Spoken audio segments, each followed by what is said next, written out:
Shabbat Shalom.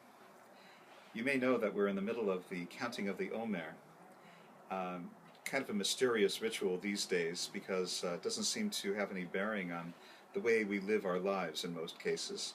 Although in ancient Israel it was a time of some tension and anxiety because it was the countdown not only to the festival of first fruits, Shavuot, but also it was the countdown to the beginning of the wheat harvest.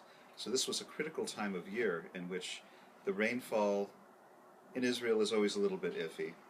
And so the harvest of the wheat was always also a little bit iffy. And depending on how the harvest went is how people ate that year.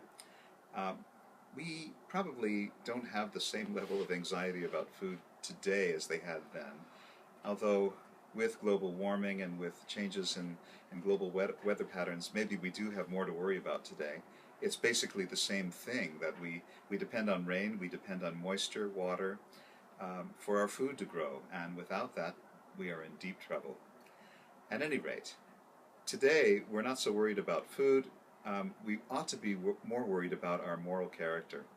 So the counting of the Omer today is a time to focus on improving our lives, improving our routine, improving our thoughts, improving our experience of life.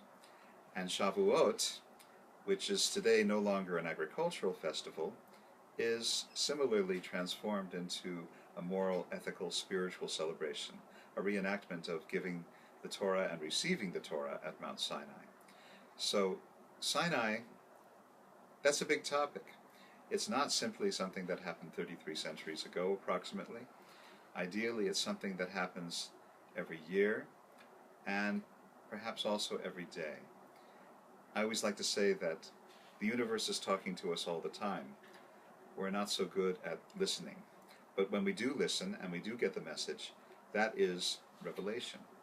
That is equivalent to the Torah for today, speaking to us today in the way that we need to hear and understand today. So the counting of the Omer today, I think, can be a time of opening our eyes, opening our ears, opening our hearts to the messages that God, the universe, our fellow human beings, particularly our close loved ones, are giving us. We just had a magnificent weekend with Dr. Ron Wolfson. He gave us many such messages, many such revelations about relational Judaism. Hopefully we will be able to incorporate many of his suggestions in the coming weeks and months, and you'll see differences at Shaarei Tzedek if you come. So wish everyone a Shabbat Shalom, a good counting of the Omer, and a wonderful anticipatory feeling about Shavuot.